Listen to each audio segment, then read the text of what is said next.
Hi friends, it's Miss Mandy today with Waterstone Kids, and I have a story for you.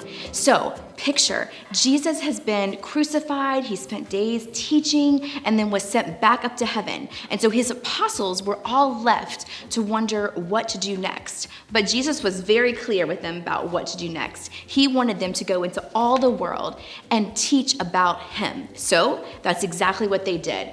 But unfortunately, there were some Jewish leaders that were not happy with the apostles and all of the things that they were doing. They weren't just preaching, but they were healing people to the point where people were bringing their sick, their lame, those to Peter and to John. In fact, they even said that all they were hoping is maybe that Peter would just walk by and his shadow would touch their unhealthy family member or friend, and that faith alone would be able to heal their loved one. And we know that obviously it wasn't Peter's shadow or even Peter himself, but Jesus. The power that raised Jesus from the dead was the same power that was healing people of those times. So like I said, those Jewish people, those leaders, they were not too happy with the apostles and what they were doing. So what they did is they threw them into jail. And Peter and John were both in jail this one night, and all of a sudden, an angel of the Lord came and said, "Go, leave this prison and jail right now." And they walked out, and he also said, "I want you to go out into the temple." What did he say? I want to tell you the exact words. Out into the stand at the temple and preach from there. And so Peter and John left and went out into the temple. Well, the next morning the sun comes up and the religious leaders come out all pompous and arrogant and start showing off, and they start speaking, and they think, we're going to go get our servants and we're going to have those apostles brought to us.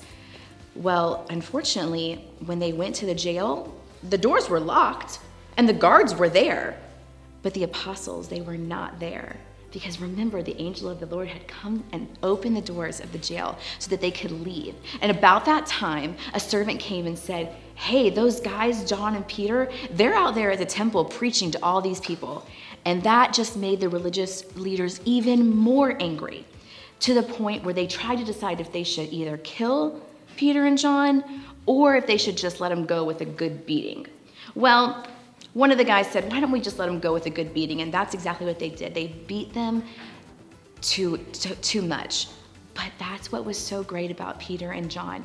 They knew that even though they were going through that suffering, it was for the glory of God. And they happily took that because they knew that that was going to be a representation to others of their faith in Jesus. And so they gladly did that. And there will be times for you, boys and girls, where you may have to endure something difficult. Probably not a beating, but something difficult. Maybe somebody hurts your feelings by words that they've said, or you go through a loss in your family, and there's suffering involved in that.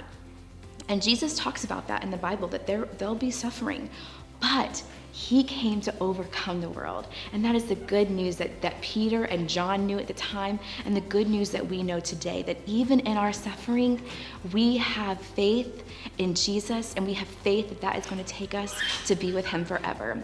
I hope you boys and girls have an awesome day. I hope that you get to experience the goodness of Jesus just like Peter and John did. Even if it means suffering, I hope that you get to experience how awesome he is. Have a great day. We love you. See you.